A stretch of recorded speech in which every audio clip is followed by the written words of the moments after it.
So long, 2025. Yep, we've circled the sun one more time, but we didn't do it alone. Today we'll be revealing our picks for the 10 best co-op games released in the past 12 months. Just remember, this list is not ranked. As you'll see, 2025 was packed with so many fantastic and original co-op games, we had to keep things equal and alphabetical. Remember to check back in the upcoming weeks as GameRant reveals the very best this year had to offer.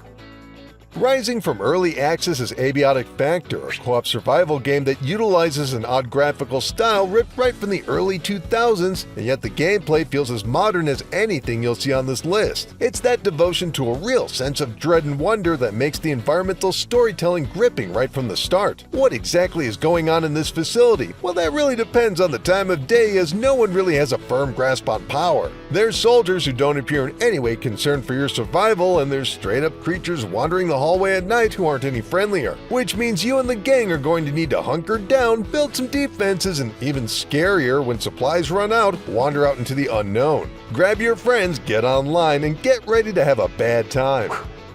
Every once in a while, a fresh game idea arrives so fully formed, it's a wonder it didn't happen sooner. Absalom borrows many ideas from the classic era of beat-em-ups, including cues from the Sega Saturn's Guardian Heroes. But it's not a simple homage. Absalom embraces roguelike mechanics, giving a heightened sense of importance to every run, not unlike a classic trip to the arcade. Each character provides their own sense of rhythm and ability, so already there's plenty of replay, but with the broader RPG elements, you can actually spec any character to embrace or deflect from their core build. Now imagine having all that complexity and add a friend. Will you diversify like Fire and Ice or Power Tank your way through? A great game on its own, but what really kicks it up is strategizing with a friend in co-op. Arc Raiders seemingly came out of nowhere to dominate the Steam sales charts, rivaling established extraction shooters like Helldivers 2 and Escape from Tarkov, and even eclipsing blockbusters like Battlefield and Call of Duty. Arc Raiders drops players into an unforgiving post-apocalyptic Earth, or should we say elevates them. With an omnipresent robot army ready to blitz the area in a matter of minutes, humans have escaped underground. If that wasn't bad enough, the optional player versus player means anyone can snuff you out in a matter of seconds, steal your stuff, and that's enough out of you, huh? Which is all the more reason to buddy up with a friend and watch each other's back. But at the end of the day, this is simply a great third-person shooter with a fantastic sense of impact and enemy degradation. Well, if your enemies don't get you first, bring a friend. Frank Herbert's Dune is one of the most celebrated works of the 20th century, which is rather impressive given its prolific text and complex descriptions of science fiction technology and culture. Dune Awakening certainly comes from a great source, but it more than meets the challenge, adapting the deep lore down to the very gameplay of hunting, gathering, and building within the inhospitable environment of a desert planet. Of course, being faithful means being skull-crushingly difficult, but the tragedy of human space colonies is made a little easier with a friend. The spice must flow, especially now that it gives you advanced abilities that make previous areas a breeze. Well, for a bit that is. Even if you max out your party at 4, Dune Awakening will balance it to make it just as brutal as you've come to expect. Thanks, guys.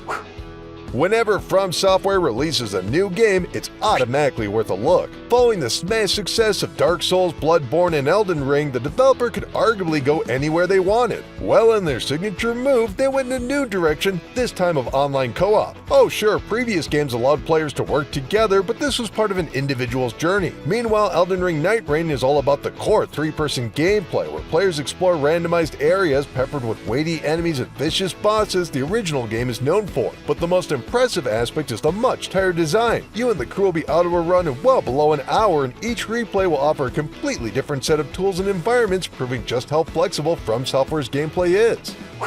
Marvel's Cosmic Invasion feels like it fell out of another timeline. When the graphic spotlight moved from the arcade to the home console, it seemed like the end of the classic beat-em-up, especially in pixel art style. Well, Marvel Cosmic Invasion turns back the clock, giving the exact sort of screen-shaking, enemy-bouncing gameplay from early 1990s cabinets. But hey, we're still in 2025, and replayability is the name of the game. Well, even if you max out your 4-player crew, you're gonna need a few goes to see everything, including the cast. We're talking obvious picks like Iron Man and Captain America, and then deeper cuts like Beta Ray Bill and Nova, and even beat-em-up favorites like Storm and Spider-Man. Tribute Games absolutely understood the assignment and turned the House of Ideas into a pixel art dream.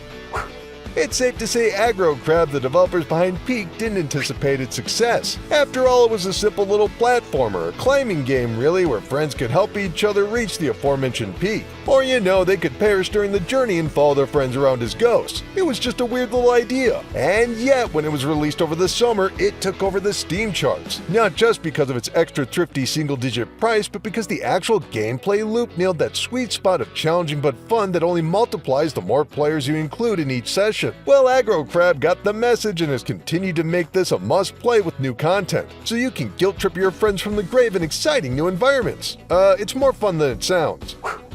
Power Wash Simulator 2 is exactly what fans have been hoping for. More tools and resources to help win the war on crime, as well as a cute little story about a Town of the Year competition. Well, before any judges can see your cozy neck of the woods, blast it clean with the satisfying scrub of a power washer. Many hoses make light work, so get 4 players together and send the rust flying. Now, there's certainly more going on with the story that we won't spoil here, but the main gameplay of cleaning an environment is such a low challenge, it's inviting for players of all skill levels to join together and make the world sparkling like it's brand new. RV There Yet is yet another game that appeared seemingly out of nowhere and certainly goes against the Surgeon General's warning. You and the crew plays an odd bunch of nicotine-addicted dudes who are ready to explore the great outdoors in an RV. And if said outdoors give them any trouble, they'll rebuild the environment to give their home a clear passage. Or a mostly clear passage. RV There Yet isn't just a fun little oddity, it's drenched in a sense of humor that always reminds players just how silly the whole scenario is. The core gameplay is well designed to make it engaging, but the real point is to make everyone giggle as much as possible while the RV tips, falls, and flies in a haze of smoke. It's nothing a couple of burgers can't solve. Even from a broad historical perspective, few game developers have embraced the possibility of co-op design quite like Hazelight Studios. Following the commercial and critical success of A Way Out and It Takes Two, Split Fiction feels like the sort of game they've been chasing all along. Every stage is crafted to challenge both players in unique ways, keeping the gameplay constantly fresh and fun to explore together. And the story is that rare narrative all about creativity while being relatively streamlined. You play as a pair of writers as they explore new technology, placing them in different sci-fi and fantasy environments. At a glance, this is classic video games, but stick with it and you'll uncover a touching story about the power of imagination. Anyway, that's going to do it for this video, but stay tuned to GameRant.com as we continue to celebrate the very best 2025 has to offer. Make sure to check out Christian Buckley's latest all about our favorite RPGs of the year, and we'll see you in the next video. Thanks everybody!